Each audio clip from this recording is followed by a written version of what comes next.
शादी.com से कर डाली 50 से ज्यादा शादियां, 3 बच्चों का बाप निकला लड़कियों का सातिर शिकारी। दिलचस्प बात है कि मुकीम की खुद की शादी 2014 में हुई थी और अपनी बीवी के साथ उसके 3 बच्चे भी थे। इसके बावजूद वो पिछले 4 साल से घूम घूम कर अलग अलग स्थानों में शादी के नाम पर औरतों और लड़कियों का शिकार कर रहा है। मुकीम का पहला शिकार बनी गुजरात के बड़ौदरा की रहने वाली एक तलाकशुदा महिला। मुकीम ने इस कामकाजी महिला को शादी.com पर प्रोफाइल बनाकर अपने जाल में फंसाया था। अपनी प्रोफाइल में मुकीम ने खुद को एक सरकारी ऑफिसर दिखाया था जिसकी बीवी की मौत हो चुकी है और उसकी एक 5 साल की बेटी भी है। बातचीत के दौरान बड़ा दिल दिखाते हुए उसने महिला और उसके घर वालों को बताया कि उसे किसी चीज की कमी नहीं है,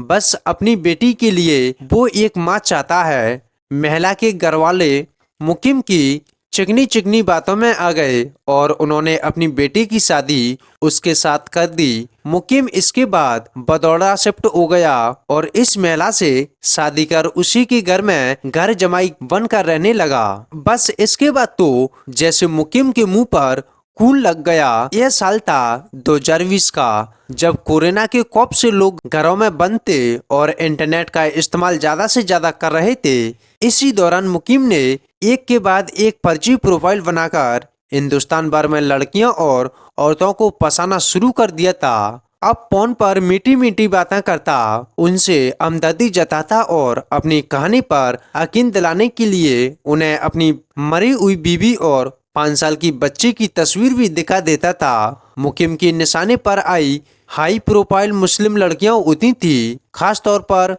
राइस घरों की ऐसी लड़कियां और महिलाएं जो तलाकशुदा हो, जिनकी शादी की उम्र निकल चुकी हो या फिर उनके पति की मौत हो चुकी हो। इन सभी मामलों में लड़कियों के घर वाले दामाद पसंद करने में ज्यादा देर नहीं लगाते और ठीक ठाक शक्ल सूरत वाला लड़का मिल जाए तो फौरन हाँ कर देते हैं। समाज की इसी कमी और कमजोरी का फायदा मुकीम ने दिल भर कर उठाया। बड़ौदरा के बाद मुकीम ने दिल्ली का रुख किया। यहाँ के प्रीत प्यारे इलाके में एक बार फिर से उसने एक तलाकशुदा महिला को निशाना बनाया और शादी तय हो जाने के बाद बैकवेंट और होटल बुक कराने के नाम पर रुपया वसूल और रफू चक्कर हो गया। ऐसे ही दूसरे मामले में उसने कभी पर्स को जाने का बहाना बना के ससुराल पक्ष से पैसे वसूले तो कभी एटीएम कार्ड या फिर डेबिट कार्ड को जाने पर रुपया उधार लिए और वापस लौट कर नहीं आया।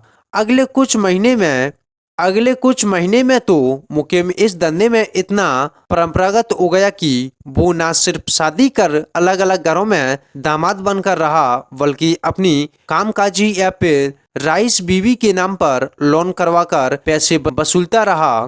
कई मामले में तो उसने अपनी इन्हीं बीवियों को गिफ्ट देने के नाम पर महंगी ज्वेलरी बुक की, पैसे भी उन्हीं से दिलवाए और फिर गहने लेकर फरार हो गया। ऐसी मासूम महिलाओं को धोखा देने के बाद मुकीम अपना मोबाइल नंबर बदल देता और मैट्रिमोनियल साइट से प्रोफाइल डिलीट कर देता। ऐसे में शर्म और बदनामी के डर के चलते यह तलाकशुदा और विधवा महिला पुलिस से शिकायत करना तो दूर अपने घर वालों से धोखा मिलने की बात छुपाती थी और इसके चलते मुकीम को ऐसी ही और महिलाओं को शिकार बनाने का मौका मिल जाता। अभी तक मुकीम के खिलाफ पुलिस ने 420 के कुछ मामले दर्ज किए, जिसमें से 2 मामले लखनऊ, एक दिल्ली और एक रायबरेली और एक यूपी के रामपुर में दर्ज है। कमाल की बात है कि मुकीम ने सिर्फ बड़े घरों की तलाकशुदा महिला को अपने जाल में फंसाया, बल्कि सरकारी नौकरी में बड़े पैमाने पर काम करने वाली महिलाएं तथा महिलाएं, यहाँ तक कि एक महिला जज को भी ठीक इसी तरह धोखा दिया। जब यह शिकायत पुलिस के पास पहुंची तो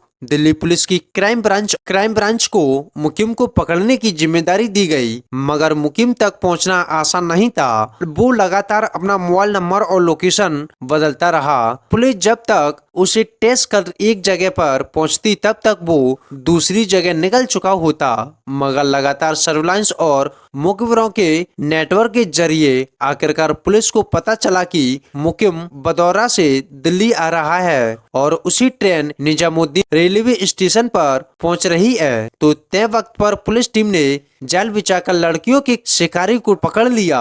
मुकीम को दिल्ली से निजामुद्दीन रेलवे स्टेशन के बाहर से गिरफ्तार कर लिया गया।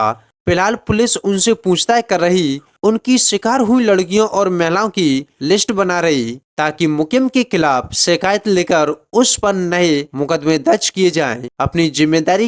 अपनी जानकारी के लिए बता दें कि अब तक मुकीम अपने मुंह से उनका शिकार बनी 50 से ज्यादा महिलाओं का नाम उगल चुका है।